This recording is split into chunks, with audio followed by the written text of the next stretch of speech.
Hi everyone, this is David and Parker with the Gellner team of Kidder Matthews. We're here at the start of 2026 and wanted to provide a current retail investment update for the Pacific Northwest. Definitely. So I think my first question is looking back a year compared to where we are now, what's been the biggest change you've seen in the market? Yeah, I think specifically for Washington State, the biggest change and the biggest amount of inbound kind of conversations we've been having with clients to start 2026 has been specifically regarding the local and political kind of environments on two main topics, which is the upcoming income tax proposal for 2026.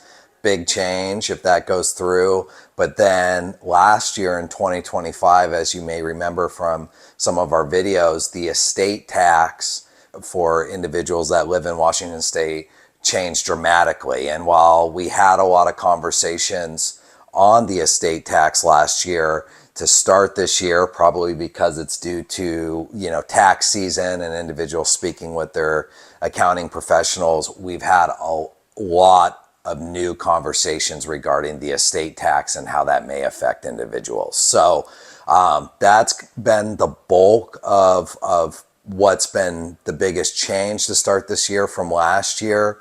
And I think what that is driving is a lot more individuals look at selling their properties, specifically if they live in Washington State and have a larger portfolio in Washington State. So we have started to see more inventory hit the market, and inventory levels are rising, specifically in Washington State. What would you add? Yeah, I think that's been the two main things we've been talking about. And then, just helping folks look out, kind of looking forward on what they can be doing with their properties to best position themselves now in the future, whether, selling's on in the cards or not. So, I know we'll touch on the assessed values of properties, but I think it's just really important, especially at the beginning of the year, to kind of do your audit of expenses, property management, and really understand kind of the workings of, especially if you're on multi-tenant, of what's going on, boots on the ground.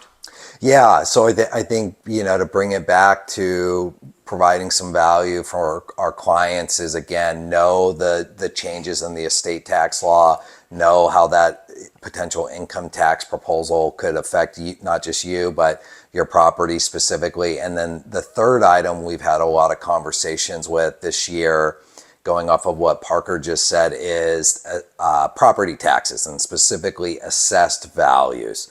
In the retail world, the triple net lease is great. The tenants reimburse operating expenses, but this year specifically at the start, we would highly recommend that you take a look at your assessed values for your properties. We understand that the tenants do pay the property taxes most of the time and the other operating costs. But why we bring this up is assessed values. We've had several situations so far this year where we're doing a broker opinion of value, and the assessed values are anywhere from 25 up to 50% higher than what a market value would be if you went to sell the property. And so we would highly advise to look at that. If it seems off or much higher than it should be, feel free to reach out to us, please, because we're helping several clients at the moment, work with contacts that we know to appeal their property taxes. So that dramatically impacts not just your current tenants, but if you get into a situation where you have some vacancy, or if it's a single tenant property and the tenant vacates, and now you'll be paying all those costs, especially the property taxes. You really want to get out in front of that, because that's kind of a common denominator we're seeing, especially as you get closer to the core, Seattle specifically. A lot of these assessed values are inflated, basically. And so good time to start looking at potentially appealing that. Our team has been very busy. We signed 7 new listings in January alone. Where have you seen buyer demand coming from, and what's buyer activity been looking like? Yeah, I think we've seen, buyer activity remains robust. I think, like anything in the retail market, you really have to look at the specific tranches of single tenant, multi-tenant, new construction, or older product. Specifically speaking, on the new construction front, we are seeing peak buyer demand and pricing for those assets. So we brought to market at the start of this year single tenant new construction property right around $2.5 million. Got multiple offers. First week of marketing right at just above a 5.5% cap rate. And then to shift over to a different asset class, multi-tenant new construction, we brought to market a $10 million new construction center in the Puget Sound. Again, I think we received 4 offers on that within the first 2 weeks of marketing, just above a 5.5% cap rate. So new construction really driving a premium. On more of a broader based buyer demand, we are seeing multi-tenant still lead with a lot of groups looking to transition from their apartment portfolios into retail. Value add is still very active. So I think the main amount of activity is specifically on your typical shopping center with spaces that are 5,000 or lower of square footage per space. One bit of news or update that we've received from buyers is pertaining to ground leases versus the building and land component.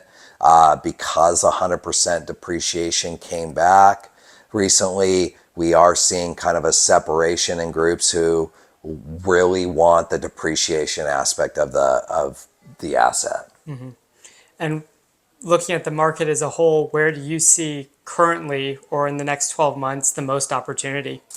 Yeah, we get that question from time to time, and it's somewhat hard to answer because it's so, based on the individual specifically. But where I personally think there's a lot of opportunity right now in the retail space, if you're looking for some value or even looking at, hey, what's an asset that market pricing may be not adequately or appropriately adjusting for the actual risk. I'm still a big believer in, let's just talk specifically on the single tenant side for a moment. I think some of these older single tenant properties where the tenant may be in year 10 to 15 of their lease, they're going through these long-term leases. And while it may have shorter lease term remaining, the rents that these tenants are paying versus the actual market rent that could be replaced is, sometimes 50% off. And we've worked with several clients who own former Jack in the Box properties in the last year, and they're backfilling these spaces on as-is deals literally at 50% higher rents than what Jack in the Box was paying. And so I think that's, from a risk adjusted return standpoint, I think that's a great opportunity. What would you say? Yeah, I really like, to your point, second generation quick service restaurants, because there's just a huge multitude of tenants to backfill those.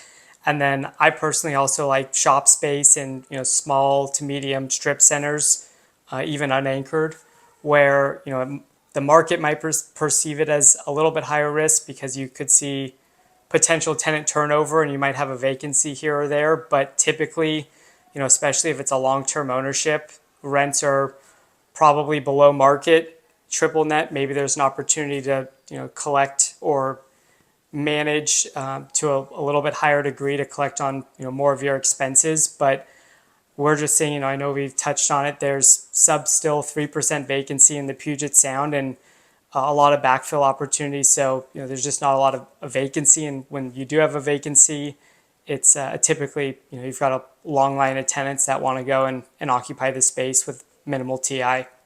Absolutely. And overall, like we've preached in the past, we feel that the Pacific Northwest, Washington State especially, it's just so supply constrained with new construction retail. Almost all of the new construction that's hitting the market still to today and looking forward into this year is going to be ground lease assets. So there's just a big opportunity for existing retail owners or new buyers entering the marketplace on this existing product, I think really have some great returns moving forward.